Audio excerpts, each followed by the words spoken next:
यातले बरेच पत्रकार मगाशी मुंबऱ्यामध्ये चेंगरून चिरडून इथपर्यंत पोहोचलेले आहेत आणि महाराष्ट्राला आपण ठाण्यातली आणि मुंबऱ्यातली सत्यस्थिती दाखवलेली आहे। माननीय उद्धवजी म्हणाले की प्रास्ताविक करा। मला प्रास्ताविकाची अजिबात गरज नाहीये खरं म्हणजे। तरी आज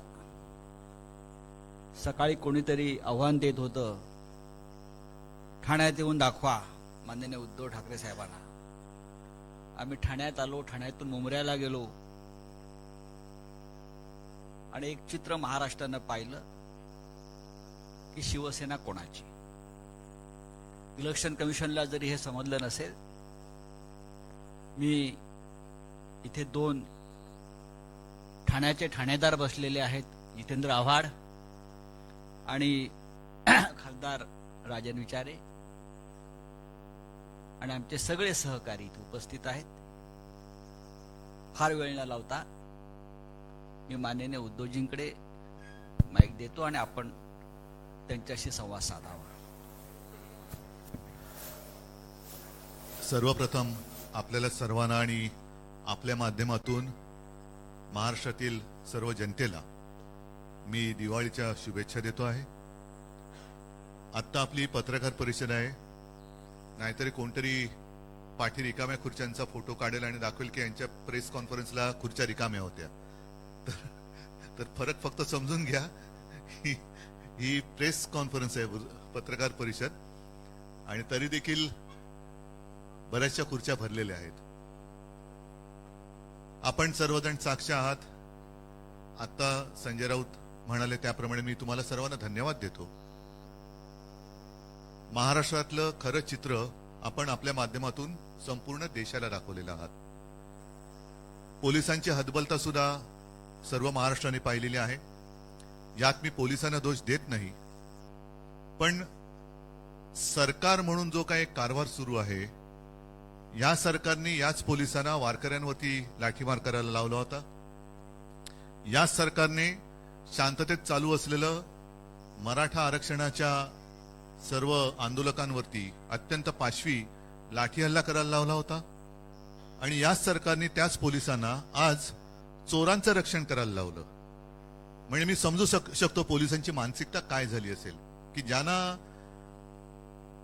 कसं वागवायचं हे त्यांना पोलिसांना कळले, त्यांचं रक्षण करावं लागतंय। अशी नामुष्की मला नाही वाटत यापूर्वी महाराष्ट्रामध्ये कधी पोलिसांवरती आली असेल। आज मी स्वतः आलो होतो, हे एवढ्यासाठी आलो होतो कारण सत्तेचा माज ह्या गद्दारांना आलेला आहे। यांच्याकडे हे नेभळट आहेत, अगदी मी उघडपणाने सांगतोय, नेभळट आहेत। गद्दार तर आहेतच, चोर तर आहेतच, पण नामर्द पण आहेत, कारण यांना सत्तेचा आधार घेऊन हे अत्याचार करतायत। जिथे वर्षांपासून, काही म्हणजे 20-25 वर्षापासून शिवसेनेची शाखा होती नव्हे, ती आहेच, ती यांनी बुलडोजर लावून पाडली। आणि खोके सरकार म्हटल्यानंतर स्वतःचा एक खोका, एक डबडं तिकडे आणून ठेवलेलं आहे। पण हे डबडं आम्ही जागेवर ठेवू देणार नाही। आम्ही प्रशासनाला सुद्धा ताकीद देतो आहोत, कारण आमच्याकडे सगळी कागदपत्र आहेच।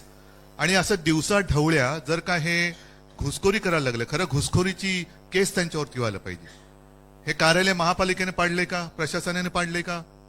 आणि जरी पाडलं असेल तरी नोटीस शिवाय ते पाडू शकत नाही। आणि मुळामध्ये ते जर का अनधिकृत असेल 25 वर्षापासूनचं, आमच्याकडे सगळे टॅक्स वगैरे भरल्याचे कागदपत्र आहेत, तर आता जे काही डबडं तिकडे ठेवलेलं आहे ते अधिकृत आहे का? तर उद्यापासून शिवसेनेची शाखा तिकडेच होईल। उद्यापासून म्हणजे आता उद्या दिवाळी आहे, एक 2-3 दिवस दिवाळीचे होऊ द्या, पण तिकडेच शिवसेनेची शाखा आमच्या, कारण शिवसेना ही एकच आहे।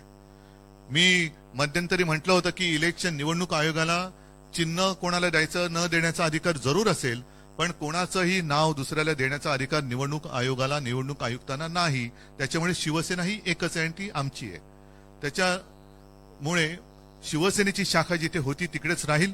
आणि पोलीस आहेत, महापालिका प्रशासन आहे, यांना सुद्धा मी नम्रपणाने सांगू इच्छितो की हा जो काही एक जुलूम जबरदस्तीचा प्रकार चाललेला आहे, एक तर तुम्ही बाजूला व्हा, आम्ही बघून घेतो यांना काय करायचं ते, आम्ही बघतो। पण पोलिसांकडनं त्यांचं रक्षण होणार आणि आमच्यावरती जर का दंडुके चालणार असतील तर एक ह्या गद्दारांना कळलं पाहिजे की त्यांचं राजकीय आयुष्य आता अल्प राहिलेलं आहे.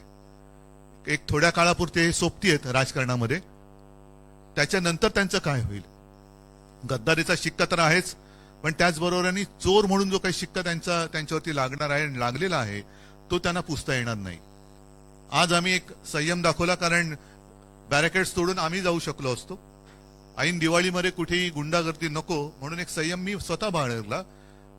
खरं म्हटलं, एक 2-4 दिवसापूर्वी मी जाहीर केलं होतं मी इथे येणार, आणि ते जाहीर केल्यानंतर सरकारचं काम होतं की तिकडे त्यांच्या भाडोत्री गुंडांना त्यांनी येऊ द्यायला नाही पाहिजे होतं, आणि येऊ दिलं ते दिलं. परत त्यांच्या दिमतीला त्यांनी पोलीस संरक्षण दिलं. हे अत्यंत नामुष्की आणणारं हे सगळे चित्र आहे. आणि एकूणच ज्यांचं आकलेचं दिवाळं निघालेलं आहे त्यांच्यामुळे महाराष्ट्राची दिवाळी वाईट होऊ नये म्हणून आज आम्ही संयम बाळगलेला आहे. पण याचा अर्थ असा नाही की दरवेळेला आमच्याकडनं संयम आणि तुमच्याकडनं यम असं काही होणार नाही.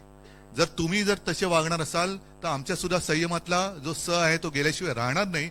आणि मग परत एकदा सांगतो, पोलिसांना बाजूला ठेवा, जे काय व्हायचं ते होऊ द्या. ठीक आहे. या निमित्ताने मी तुम्हाला सगळ्यांना धन्यवाद देतो. आणि सर्व गर्दीमध्ये जर आपली कुठे काही गैरसोय झाली असेल तर दिलगिरी व्यक्त करतो. पण धन्यवाद एवढ्यासाठी की जे काय राज्यात चाललेलं आहे ते चित्र तुम्ही संपूर्ण देशाला दाखवलं, त्याबद्दल धन्यवाद.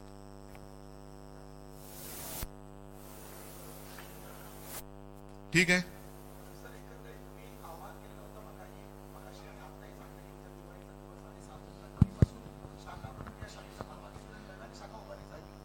नक्कीच राहील.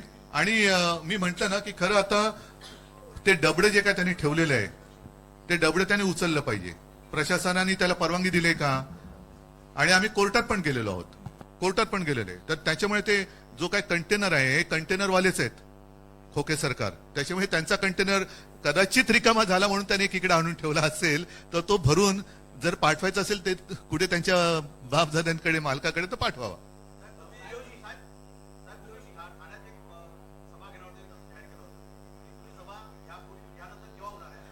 मी सांगतो तुम्हाला.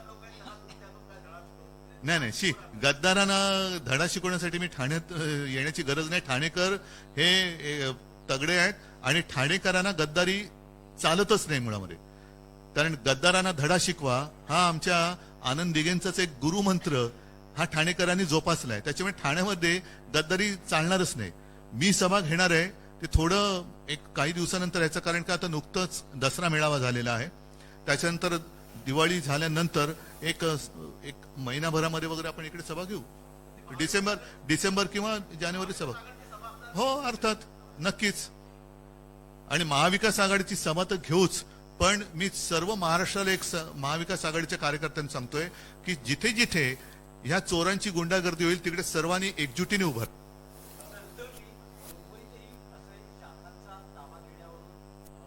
नाही, संघर्ष नाही झाला. एक सांगतो, एक शाखा त्यांनी आमची पाडण्याचा एक केलं बेहरामपाड्यातली, आणि त्याच्यामध्ये नंतर जे काय घडलं ते तुम्हाला माहिती आहे. आमच्या शिवसैनिकाच्या भाषेत ज्यांनी शाखा पाडली त्याने जाब विचारला.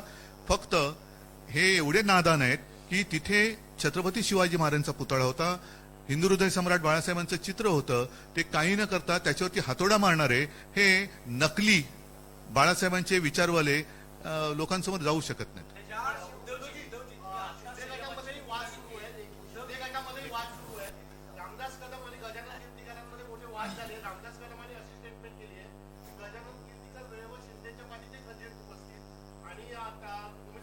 गद्दारांच्या वाटा गद्दारांना माहिती, मी काय बोलणार.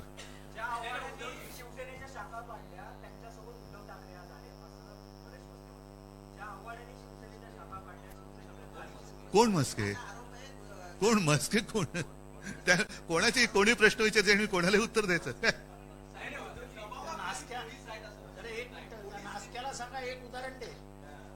ठीक, जाऊ दे ना, त्याला केवढे उत्तर द्यायचं. हा, होय. नाही, मी खरं प्रामाणिकपणे सांगतो, मी कुठेही पोलिसांचा अनादर व्हावा असं मी वागलेलं नाही आणि वागणार नाही. कारण शेवटी पोलीस हे आपले रक्षक असतात. आणि मी जे म्हटलं ना की याच पोलिसांना त्याने वारकऱ्यांवरती लाठ्या चालवायला लावल्या. याच पोलिसांना जिकडे जरांगे पाटील बसले होते, शांततेत बसले होते, तिथल्या माता भगिनी आणि वृद्धांवरती, लहान मुलांवरती सुद्धा पाशवी लाठी हल्ला त्यांनी करवला. याच्यामध्ये जे चोर किंवा गद्दार बसलेले आहेत, हा त्यांचा गुन्हा आहे, पोलिसांचा नाहीये. आणि पोलिसांना तुम्ही पाहिलं असेल, माझे कदाचित कॅमेरे तुमचे ऑन असतील तर मी त्यांना तेच सांगत होतो की ही हतबलता आहे, पोलीस हतबल आहेत. आणि ही हतबलता महाराष्ट्र बघतोय, देश बघतोय, आणि ही हतबलता महाराष्ट्राला परवडणार नाही. आज त्यांनी सत्तेच्या माजावरती शाखा पाडली, उद्या कोणाची घरं पाडतील.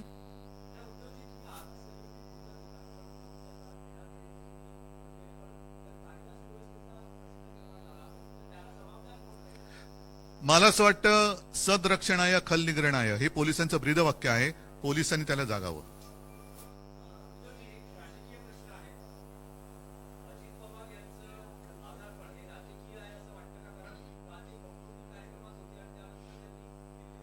माझा आता अजितदारांशी काही संपर्क नाहीये, त्याच्यामुळे त्यांना कसला नेमका ताप आहे, सहकाऱ्यांचा ताप, मनस्ताप, म्हणजे ताप आहे की मनस्ताप आहे हे त्यांना माहिती, मला नाही माहिती. ठीक आहे,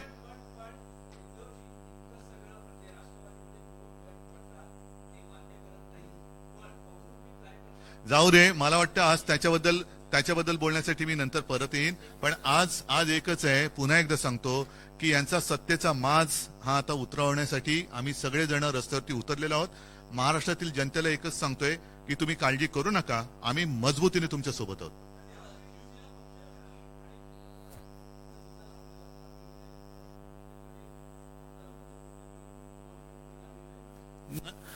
आमदार पात्रतेची जी काही सुनावणी आहे त्याच्याकरता सर्वोच्च न्यायालयाने 31 डिसेंबर पर्यंतची मुदत या लवादाला दिलेली आहे.